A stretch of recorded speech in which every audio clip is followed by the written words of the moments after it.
Kakuti mundipukutirawo motikari ndini ndoda kubuda tasamona muna kana chamatsimaita. Naiwe Lappa. Saka alright. Rega ndiuye hayo pano uya pano. Yatitaurirana tiri pano. Inzwa mufana wangu. Kunodi kundirespect. Handisi mukoma wako here.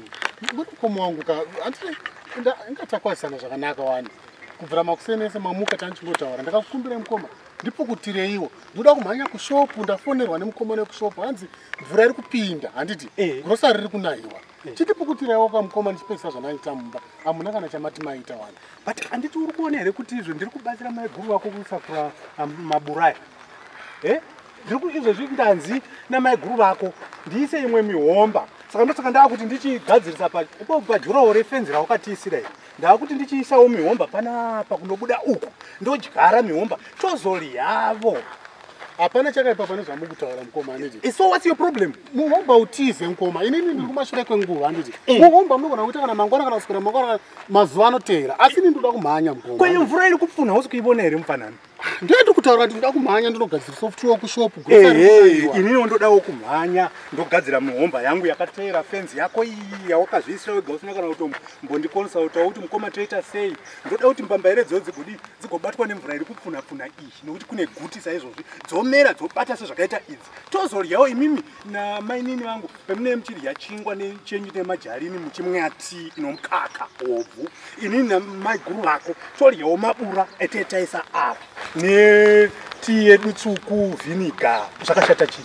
Saka mukoma nyaya yamakutaurai ichiri yekuti murida kuita muhomba yakati atongu ameno haisi yato tit for tat here. Tit for tat yokuti mota yako yoda kuti ndikupukutire kundiitisa komabvumire kundiitisa here. Aiwa madi kuramba mukoma ndaita imwe plan.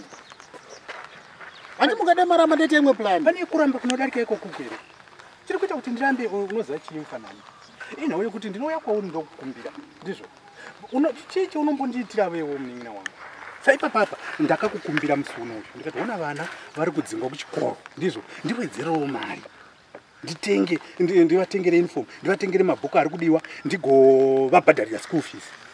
Mukoma inini nezaro rangu ndobhadharirwa vana vangu nebhimu iwe munin'ina wangu uripo uchiita mari wakagara tatata kudai oso mota ndeyechingani yechi4 yechi5 ndonyaya dzinozoita kuti tisakupei mari dzakafanana neidzodzi.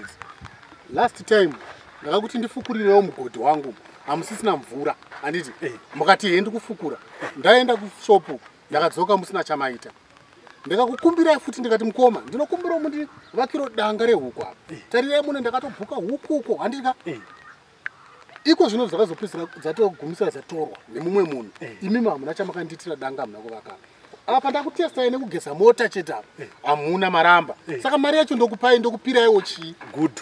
Handiti uri kunditesta ndakatokutesta kare ndikatokupima ndikatokuona munin'ina wangu saka unofunga iwo kuti chakakosha chii kuri kunaya handiti totanga kuvaka danga rehuku dzako dzonoda kuzohodha dzisati dzatovapo kuti dzisanayiwa kana kuti totanga here nokupfurira imba yangu isati yapfurirwa iyo.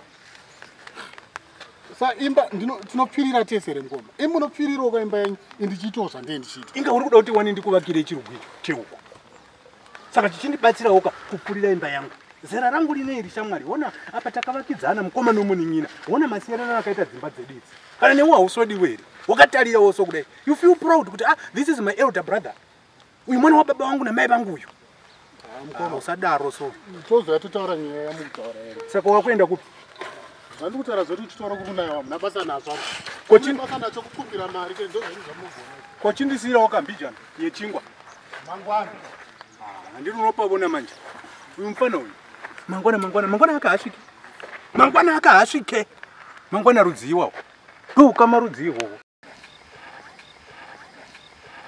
Tete Georgina nyaya yenyu ndoiziva saka inini ndiri kuti lendi yamunoda ndinayo kana muchida kubhurirwa 200 square meters ndokubhurirai kana muchida 500 square meters kana 1000 square meters chaidzo ndoku because pose apa handimukuna kuti pamberi pemba yangu apa ndopa ndinokupa izvi ukuwo kumberi kwemba yaLappa uko ndekwani ndekwake saka chiri kunetsa chibudisai mari zvanga problem Adizi asi chikuitika ndechekuti mukomana apadhuze kusati sei kuzouya. Mukomana upi se? Mwana wenyu here? Ari kuLondon kai. Ari kuda kukutengera iyi stand. Kuti asvika pari kungotosvika datongosvika achingota maproduction ake. Saka ini chandisi kuzoda ndechekuti auya ka. Makutanga kuti iwe muda kuzoudza Lappa, muda kuzodii. Haida kuti tagadzira namapedzerana naLappa wenyu nekuti imimi muri kungoti ari kungononoka. Asi munganetswa nachiLappa chatakabvisa madziwa zuro unoona chakazvarwa tichiona ichi. Lappa haana chakanyanya chaanondinetsa munin'ina wangu ndizvo. Plus inyaya iri pachena kuti takasiyirwa lendi iyi nevabereki. Uri kupanzwisisa? Saka zvokuti tinomirira Lappa kana kuti moda Lappa, imi Lappa momuda wei? Inini ndini muridzi westand yangu, welendi yangu iri kumberi kwestand yangu kuno. Saka handiendi kugurira izvozvi badzairi randanga ndichigadzirisa mbambaira iri. Ndoenda tondinokutemerai izvozvi. Handi kana muchinge madaro zvimbozi mari itoripo. Asi kuti chikunetsa ndeizvo chekuti mimi mamusati manyatsondijekesera nekuti munhu wabva mandiratidza nekuti da kugara ndaona nekuti vana vedu vari kunze kwenyika ka vajera kudhila nevarungu vanoda zvinhu zviri straight kwete zvekuzoti takumuratidza kuti apa Lappa waya achimhanya achiti yowe nhaka yedu zvazofamba sei ndopangori nenyaya yangu chete. Lappa anga aenda uko kumagirosa uko kugirosa kwake asi adzoka saka manje ndiri kudi ndakupinda kunomuona imimi mwaenda kumba munotora chii mari yenyu ndokugurirai mari makabata tichitarisana kuti mari makabata ndeye 200 square meters 400 kana 1000 square meters. Okay. Ore konda dzonzi kushopa kwakanayiwa ka. Imi shopu yakapindwa nemvura marata akakwadabuka stoku yose ikaflata mhepo yacho yange yakanyanya kumboti mhepo here musazoudza vanhu ndakatuma zvikomana ndini hangu zvikomana ndikati zvindokwadabura zvipikiri pamazengi aizve kwadabura kudai Dapi handiti haasi kuda kudya nini zvinotwa here naDapi